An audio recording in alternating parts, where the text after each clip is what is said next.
তুমি ভোট দিয়েছ? Thank you দাদা। প্রচুর ভিড় আছে দাদা, প্রচুর ভিড়। 1 ঘন্টা পরে যাও। ক্যান্ডিডেটকে আটকে দিয়ে ভোট আটকানো যায় না। বর্তমানে তো আমার সঙ্গে কিছু গণ্ডগোল করার চেষ্টা হয়েছিল, কিন্তু ভোট হয়েছে। এখানেও বুথের মধ্যে ভোটাররা নির্বিঘ্নে ভোট দিচ্ছেন এবং পুরো ভোট হবে। ইএমসি এখন হতাশ হয়ে গেছে, কী করবে, রাগটা কার উপরে দেবে, আমাদের ক্যান্ডিডেটকে আটকাবার চেষ্টা করছিল। এখানে নয়, তমলুকের ক্যান্ডিডেট জাস্টিসকেও আটকাবার চেষ্টা হয়েছে।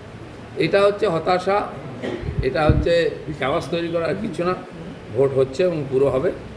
কেশপুরের মতো জায়গা সবসময় উত্তেজনাপ্রবণ, গণ্ডগোল হয়।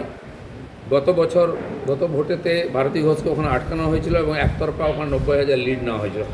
এবারে সেটা হবে না, যাতে না হয় হিরণ সেটা চেষ্টা করছে ওখানে। আমার মনে হয় ওখানেও ভোট ঠিকঠাক হবে। আমার কাছে খবর এসছে কেশপুরে কয়েকটা বুথে গণ্ডগোল হয়েছে, আমি ওদেরকে খবর পাঠিয়েছি। ওখানে কোনোদিন বিরোধীদের ভোট করতে হয় না, কেশপুর। তো গতবারে তো আমরা প্রার্থী ক্যান্ডিডেট বসিয়েছিলাম, ভোট করেছিলাম। এবারে আরও পিসফুল ভোট হবে। কিছু গুন্ডা বদমাশ আছে, তারা গণ্ডগোল করার চেষ্টা করে, কিন্তু মানুষ ভোট দেবে। তো ওখানে থাকে উত্তেজনাপ্রবণ কিছু জায়গা, সেখানে বসতে চায় না বা বসতে দেওয়া হয় না, ভাগিয়ে দেওয়া হয়, ভয় দেখানো হয়।